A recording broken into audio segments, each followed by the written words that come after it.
All right, viewers, weeks after the arrest of her husband, Raj Kundra, Shilpa Shetty released a statement today, practically saying that this is all half-truth, half-baked, and she doesn't deserve a media trial.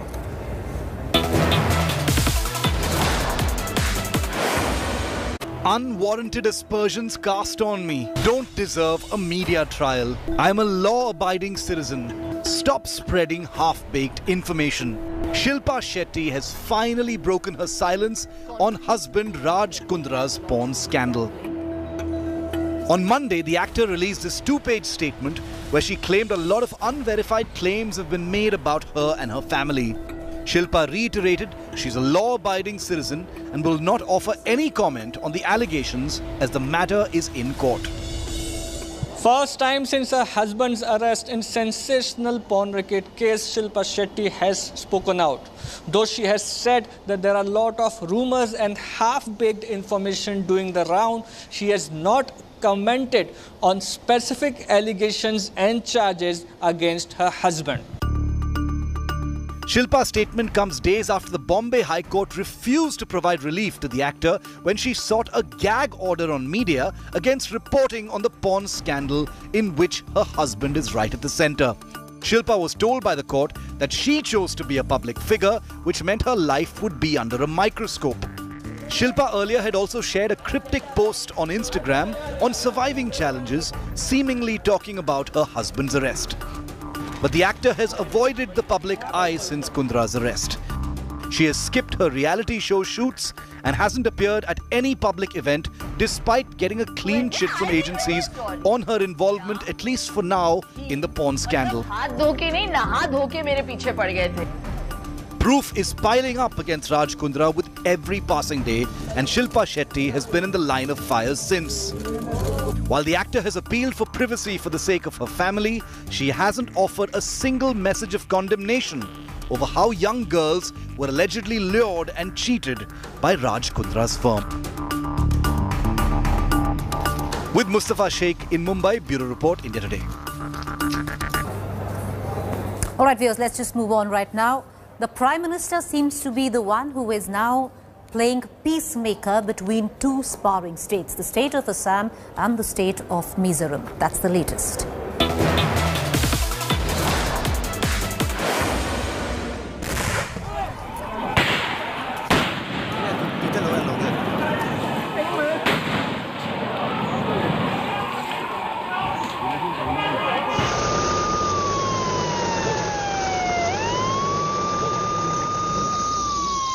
Burnt buses, broken vehicles, scattered debris all over the place. The site of the deadly clash between Assam and Mizoram, which took place on the 26th of July. India Today is the only channel has reached here at ground zero, and this is Mizoram says it's their territory, Assam says it is their territory. Now what has started in those images, you have seen how a bus was vandalized. Behind that there are two more vehicles which are completely burned down. Mizoram cops accuse their Assamese counterparts of bringing light machine guns and intruding. They are not the one who started. My personnel are not the one who started firing. This person is the one who started firing. The person, Assam police, who is with the LMG here at this post. I seek shelter in the protection at CRPF camp. Did you seek help from them? No, I seek help from them, but they refused. Assam counters the claim, alleging that bullets were fired from Mizoram, forcing them to run for cover. बहुत भयंकर रूप से firing हुआ है, ऐसा गांव के लोगों ने बताया है। और पुलिस पे ही नहीं, जिस तरह से फायरिंग हुआ है उससे लगता है कि पागलपन में फायरिंग किया गया है। ये गोलियां हमको गांव वालों ने दी है, इसका फोरेंसिक टेस्ट हो और तथ्य सामने आए। Locals on the Mizoram side of the border say they will use whatever they have if Assam police targets them. पहले भी आए हैं वो कभी आपके इलाके में? बहुत बार आया है। आइतलांग में और 2020 में भी यहाँ में झगड़ा हुआ था। आइतलांग में और बोरचेप सारी कहीं में भी बॉर्डर है, वहाँ में असम होता है। But the locals of the Assam side say They are targeted by Mizo gunmen. इधर तो फायर इधर ही हुआ था बॉर्डर पर, तो उसके बाद हमारा गांव पे भी जाके गुल्ली गिरा है, हमारा गांव पे भी 2 गुल्ली गिरा है। यहाँ का जो पब्लिक है सब भाग के इधर उधर चला गया, पब्लिक डर के मारे सब लोग भाग गया। CRPF personnel are now patrolling the disputed zone, keeping a close vigil at the buffer area between the two states. The no man's land is the first of its kind between two Indian states. Here the CRP is ensuring that there is no further conflict triggers between the two states, between the authorities of two states. In the meanwhile, certain orders have been issued from the Assam government. The Chief Minister has issued order not only for the people to be cautious, both who are living in Assam, travelling to Assam or living in this territory of Mizoram, and also crack down on the drugs trafficking by frisking any vehicles that is entering from Mizoram to Assam. At the epicenter of clash at Ground Zero, Assam and Mizoram border with Sanjay Kumar, I am Ashutosh Mishra for India Today. All right, viewers, the Prime Minister today has offered a new digital payment solution called e-Rupee, R-U-P-I. Now, it's going to be a person and person-specific digital payment solution in both cashless and contactless transactions. It is a QR code or SMS string-based e-voucher which is delivered to the mobile of the beneficiaries. The users of this seamless one-time payment mechanism will be able to redeem the voucher and without a card, digital payments app or internet banking access. The concept of electronic voucher aims to take forward visions of good governance, national payments, cooperation of India on its UPI platform. Private sector can leverage these digital vouchers as part of their employment welfare and corporate social responsibility programs.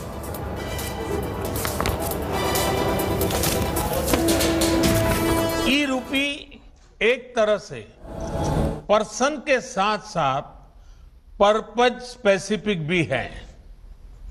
जिस मकसद से कोई मदद या कोई benefit दिया जा रहा है वो उसी के लिए प्रयोग होगा, ये ई-रूपी सुनिश्चित करने वाला है।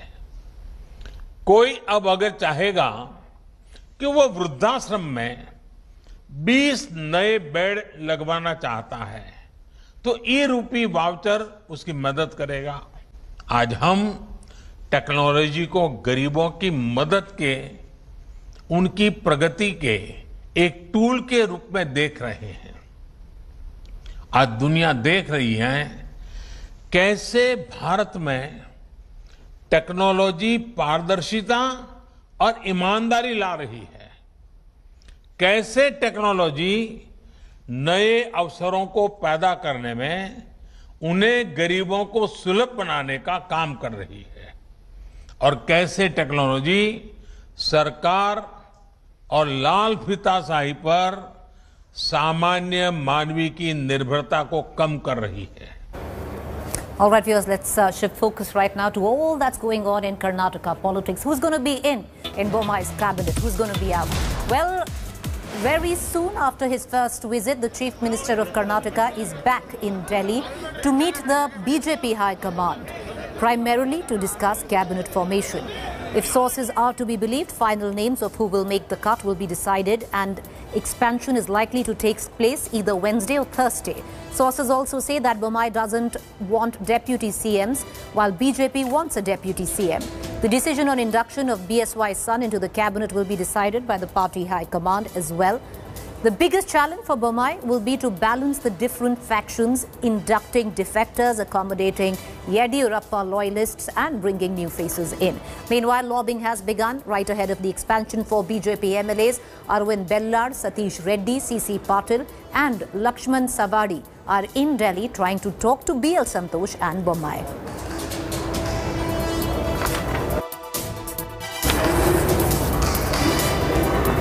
All right, so news also now coming in from Bengaluru in Karnataka. There were clashes that were witnessed today between certain set of students and the police. Primarily, the reason of it was that a possible custodial death in Bengaluru. Congress National spokesperson Joel Mallu died. All right, Congo, I beg your pardon. Congo National Joel Malu died in police custody after he was arrested in an alleged drug peddling case. Following his death, several African students had staged protest in Bengaluru's JC Nagar. The cops had to lathi charge students to control the situation. Security in the area has in fact now been scaled up. According to the cops, the 27-year-old Congo national complained of chest pain while being in custody, after which he was taken to a hospital and he there died of a cardiac arrest. So, see, we have arrested one drug peddler yesterday night. He was brought to the police station at 2:30. Around 5:30, he has started experiencing chest pain. Immediately, our policemen took him to the Churayu hospital. There, doctors and medical staff has attended to him. CPR and other medical intervention was done. He was declared dead at 6:45 due to cardiac arrest. Suspected cardiac arrest. Exact reason of the death will be known to us after postmortem. So that is the whole thing. They catch our friend there and they have something. Today they are telling people he's dead. For which reason? We know police are there to protect people. But now police are killing people. And that, when did they take him? What happened? They were supposed to tell us.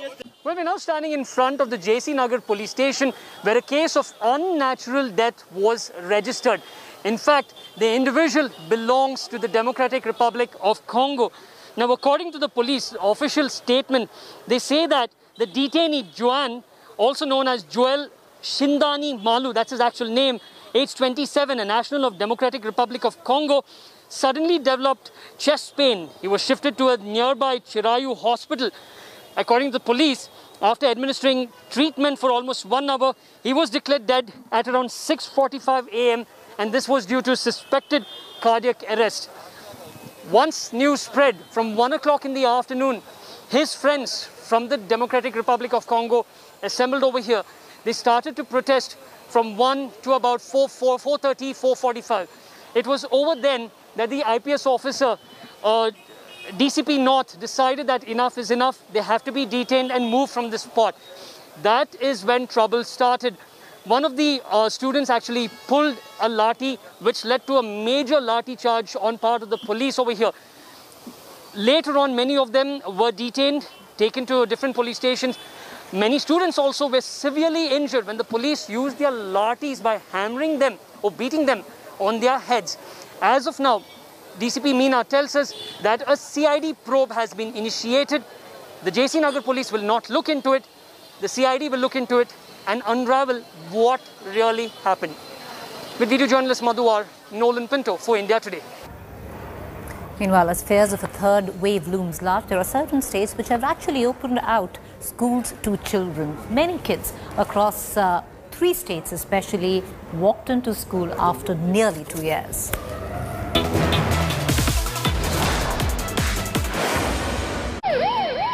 The pandemic is not over. Majority have not been vaccinated. There is still no vaccine yet for children. But the fast pace of adult vaccination and falling cases and fatalities have given hope. State governments have started reopening schools. Schools in Punjab are open from Monday for all classes. Punjab government has instructed schools to follow proper protocol to ensure COVID-appropriate behavior. Only teachers who are fully vaccinated will be allowed inside classrooms with students. School जाने का तो मन तो करता है पर we shall not open. जब vaccination आए तब खोलना ज़्यादा सेफ रहेगा. बड़े बच्चे चलो 10th या 8th तो बाबा ਜਿਹੜੇ ਉਹਨਾਂ ਦੇ ਖੋਲ ਦੇਣਾ ਠੀਕ ਹੈ ਜੀ. ਬਟ ਜਿਹੜੇ ਥੋੜੇ ਛੋਟੇ ਬੱਚੇ हैं 6th ਤੋਂ ਨੀਚੇ ਦੇ हैं ਉਹਨਾਂ ਵਾਸਤੇ ਜੇ ਥੋੜਾ ਜਿਹਾ ਰੁਕਣਾ ਚਾਹੀਦਾ ਜੀ. ਸਰ ਸਕੂਲ ਤਾਂ ਜ਼ਰੂਰ ਖੁੱਲਣੇ ਚਾਹੀਦੇ ਆ ਕਿਉਂਕਿ ਘਰਾਂ 'ਚ ਬੱਚਿਆਂ ਦੀ ਸਰ 2 ਸਾਲ ਵਿੱਚ ਬਹੁਤ ਜ਼ਿਆਦਾ ਪੜ੍ਹਾਈ ਬਰਬਾਦ ਹੋ ਚੁੱਕੀ ਹੈ. Punjab government's decision has been welcomed by the private schools and a section of the parents who are happy that now their children will be getting the regular classes. But a section of the parents is not happy and is apprehensive, particularly the parents of the children who study in primary standard. They say that the news about the COVID-19 third wave is around the administration should have avoided opening schools up to primary standard till the COVID third wave is over. Even Uttarakhand has decided to open schools from classes 9 to 12 from Monday. State Education Minister Arvind Pandey has asked all schools to strictly follow COVID-19 protocols, and classes will function in 2 shifts wherever number of students is higher. Uttarakhand government taking the decision that the school can open because the 2 years was very tough for the student, those were studying online. Now they can come to school and study offline also. After reopening of schools in Haryana, 6 students from a school tested positive and have been put under home quarantine. Parents are apprehensive but hopeful.